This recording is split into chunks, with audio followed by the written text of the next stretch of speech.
আসসালামু আলাইকুম, hello everyone, সবাই কেমন আছেন? তো আমি যে পথে যাইতেছি এইটা হচ্ছে ইটাখলা টু জামালগঞ্জ রোড। আর আমার অবস্থান এখন হাওয়ার বিলের মাঝখানে।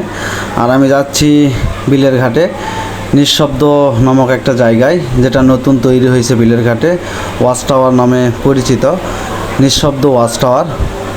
আর বিলের ঘাটে ঢুকতেই প্রথমেই আমরা যেটা পাবো সেটা হচ্ছে রাস্তার দুই পাশে অসংখ্য সারিবদ্ধ তালের গাছ, যেখানে লাল সাদা রং করা আছে, আরও সুন্দর লাগতেছে। দুই পাশে ফাঁকা মাঠ, একদম মন জুড়িয়ে যাবে আপনার দেখে।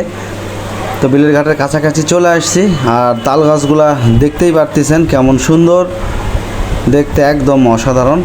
আর ব্রিজ আমাদের সামনেই, অল্প একটু বাদে, আর 50 মিটার পার হলে আমরা ব্রিজ পাবো। দেন ব্রিজের পাশেই, হাতের বাম পাশেই ওয়াচ টাওয়ার। আপনি যদি মনঝার বাজারের দিক থেকে যান পেয়ে যাবেন। এটাই হচ্ছে বাঁধ। আর বাঁধে বিকেল টাইম কেমন লোকজন দেখতেই পারতেছেন। অনেক বাইকার ভাইয়েরা বা ইয়াং বৃদ্ধ, মানে ফ্যামিলি নিয়ে, মানে ছেলে মেয়ে উভয়ই ঘুরতে আসছে, যেটা আপনার মন জুড়িয়ে দিবে, যেখানে অসংখ্য লোক ঘুরতে আসে। আর এটাই সেই ওয়াচ টাওয়ার। আর ওয়াচ টাওয়ারের প্রথমে প্রবেশ করতে হাতের ডান পাশে পাবো হচ্ছে আমরা ক্যান্টিন, আর নিচে দোলনা, মানে বসার বেঞ্চ, ব্রিজের নিচে, এক কথায় নদীর উপরে প্রাকৃতিক পরিবেশে, মানে সব কিছুই সুন্দর দেখতেই পারতেছেন।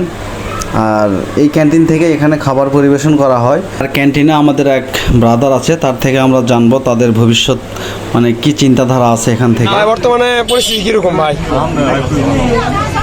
ব্যবসা বাণিজ্য কিরকম চলতেছে? পর্যটনের অবস্থা কিরকম?